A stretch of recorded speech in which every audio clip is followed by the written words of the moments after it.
Breaking news tonight. Midnight shadows on the Sulu Sea. At about 2:13 in the morning, a thin, battered wooden boat slices through the black water. The moon, hides behind clouds. On board, men whisper in urgent tones. Their cargo? Barrels of diesel, sweet-smelling and precious. The captain, known as Boy, scans the horizon for patrol lights. He is tense, but this is definitely not his first crossing. The Sulu Sea is alive tonight with shadows, boats carrying fuel, hope, and risk. Somewhere behind, a Malaysian patrol boat sweeps its searchlight across the waves. The men duck. Engines are cut. The world narrows to heartbeats and the soft slap of water. This is not a one-off crime. It is a nightly ritual, born of need and shaped by policy. In the dark, the border between Malaysia and the Philippines is just a line in the water, easily crossed, often ignored. For years, this secret trade has grown in the shadow of the Sulu Sea. It is both lifeline and danger. Tonight, just like every night, the stakes are high. But for Boy and his crew, the risk is worth it. For them, and for communities on both shores, this is survival. Boy is a local legend, born on the shores of Sabah. He grew up with the sea. His father fished these waters. His brother once smuggled sugar. Now, Boy runs fuel. He calls himself a provider, not a criminal. The engine is loud, but Boy knows how to muffle it when patrols are near. He knows where to hide, when to run, and whom to trust. Each crossing is a gamble, but the risk is less than hunger. He is not alone. Dozens of other captains are out tonight, each with their own story. The sea connects them all.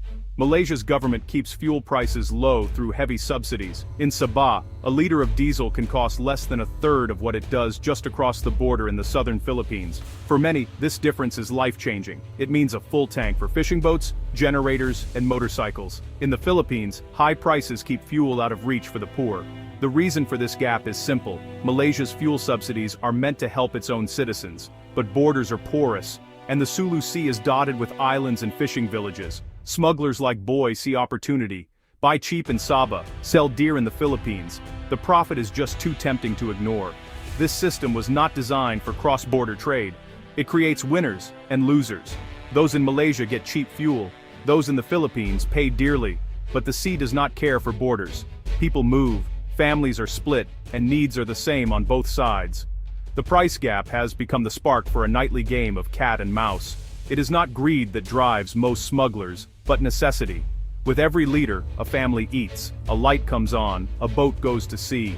The policy intended to help Malaysians has, instead, fueled a shadow market.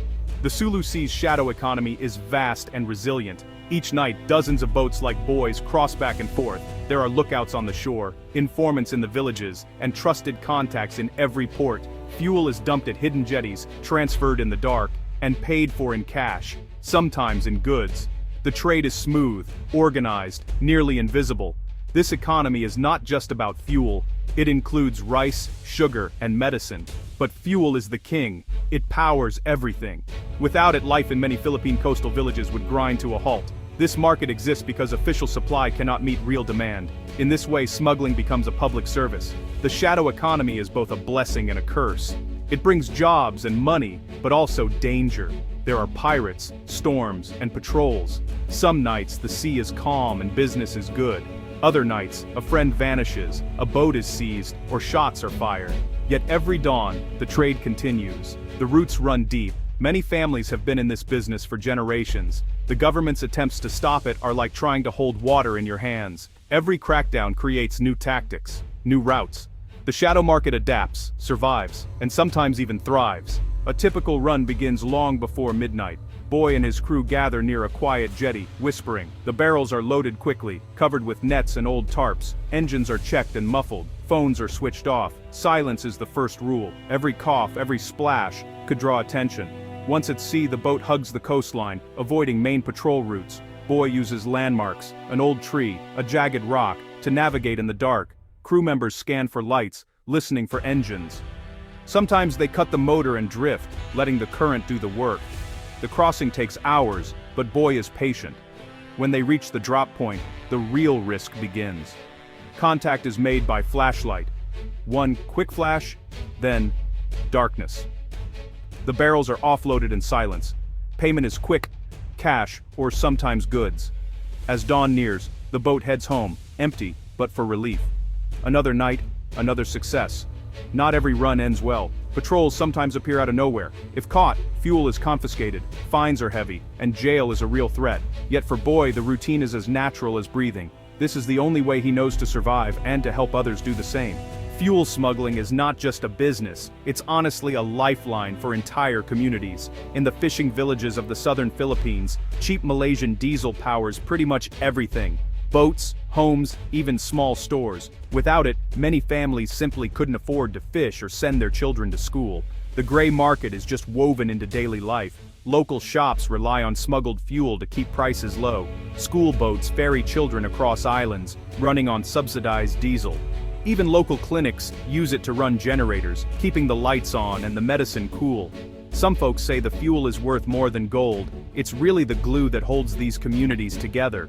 For many people, the smuggling trade isn't just about making money. It's about dignity and survival. With so few jobs and high prices, people just take whatever opportunities they can find. Some fishermen turn to smuggling when the catch is poor. Others see it as a way to help neighbors and family across the border. Whole villages benefit, the money stays local, the risks are shared, and so are the rewards. To outsiders, it might look like crime, but for those who live here, honestly, it's just life. Patrolling the Sulu Sea is, well, a pretty daunting task. The border is like a winding thread between countless islands. Patrol boats are few, and smugglers are, honestly, many. Darkness and geography are always on the smuggler's side. Folks like Boy and his peers know every hidden inlet and sheltered cove. They're always one step ahead. Local authorities do what they can. Sometimes they catch a boat. Sometimes they just turn a blind eye, especially if the smuggler is a cousin, a neighbor, or an old friend. Family ties stretch across the water. Blood is thicker than law. The sea itself is both a barrier and a bridge, making strict enforcement almost impossible. There are crackdowns every now and then. Boats get seized, barrels burned. But the trade adapts. New routes open up. Bribes are paid. For every boat caught, 2 slip by. The smugglers aren't faceless criminals, they're sons, fathers, mothers. The challenge is clear, you just can't police poverty away. As long as the economic incentive remains, the trade will find a way. Enforcement alone can't really change the tides. At the heart of this nightly drama is not just desperation, it's policy. Malaysia's fuel subsidy, meant to help its own people, actually creates a magnet for smugglers. The price gap is just too big to ignore. As long as that gap remains, the Sulu Sea will be alive with shadowy boats and secret deals. Smugglers like Boy aren't villains. They're products of a system that makes smuggling profitable and sometimes necessary. Crackdowns only treat the symptom, not the cause. The real driver is the gap between what is and what could be. As long as fuel is cheap in Sabah and unaffordable in the southern Philippines, this trade will never die. This isn't a story of crime, but really one of survival and policy failure. The Sulu Sea's shadow economy is, in a way, a mirror held up to both governments. It shows the cost of good intentions gone awry. It reveals how borders drawn on maps can never erase the ties of blood, need, and hope. The solution can't just be more patrols or harsher penalties. The roots are honestly too deep.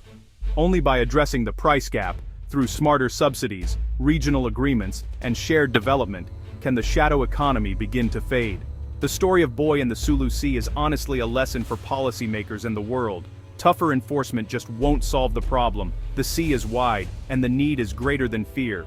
Only reform can dry up the shadow economy. This means rethinking subsidies, closing price gaps, and working together across borders. Malaysia and the Philippines need to talk, plan, and act as partners. Shared prosperity can make smuggling less attractive. Legal trade, fair prices, and better opportunities will do more than any patrol boat ever could.